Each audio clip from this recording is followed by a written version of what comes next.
McLaren va faire rouler vendredi en Autriche une aile arrière qui se retourne littéralement tête en bas dès qu'on attaque la ligne droite. L'équipe de Woking devient la troisième à adopter ce concept, après Ferrari et Red Bull, et ça raconte beaucoup sur la guerre technique de la saison 2026.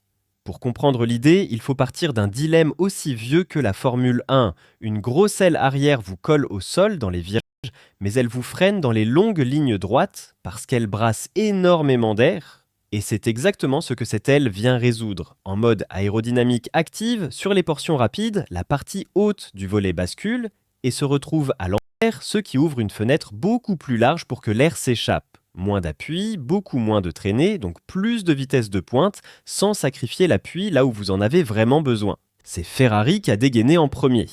Le concept a été aperçu dès les essais de pré-saison à Bahreïn, puis couru pour la première fois à Miami. Red Bull a sorti sa propre version au même Grand Prix, et je tiens à le préciser, ce n'est pas un copier-coller. Chez Ferrari, le volet pivote pratiquement de l'avant vers l'arrière, alors que chez Red Bull, l'élément se relève par-dessus l'arrière de l'aile, avec une ouverture encore plus grande. Même philosophie, deux exécutions différentes, et les deux écuries refusent d'ailleurs le mot copie.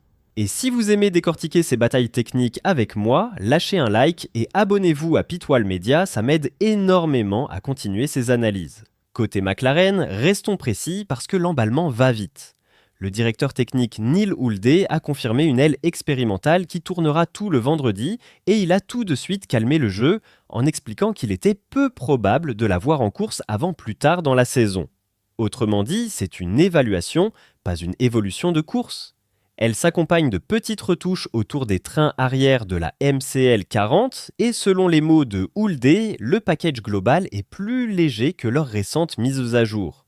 On parle de détails, pas d'une révolution. Et la même chose vaut pour le reste du week-end. Ferrari amène sa toute première évolution de moteur via le mécanisme de rattrapage, l'ADUO, mais là encore, on reste très terre à terre. On parle de moins de 10 chevaux au total et le patron moteur Enrico Gualtieri le dit lui-même, cette mise à jour n'est pas un grand pas. Et à elle seule, elle ne changera pas l'ordre établi. Quant à Cadillac, l'équipe arrive avec un gros paquet, nouveau ponton et nouveau fond plat, mais elle est encore sans le moindre point et son objectif honnête, selon Graham Lawdon, c'est simplement de continuer à se rapprocher du milieu de grille. Alors voilà ce que ça m'inspire. Pour moi, le vrai enseignement, ce n'est pas tel ou tel gadget, c'est la vitesse à laquelle la grille converge.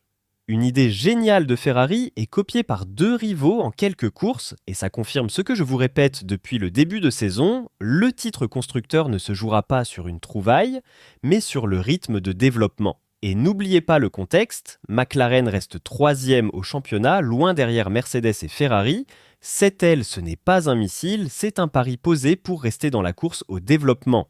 À surveiller dès vendredi, donc, les chronos de McLaren en ligne droite et la fameuse aile en piste. Et pour vous, ce concept d'aile à l'envers, c'est la vraie innovation marquante de 2026 ou juste un effet de mode que tout le monde se sent obligé de copier.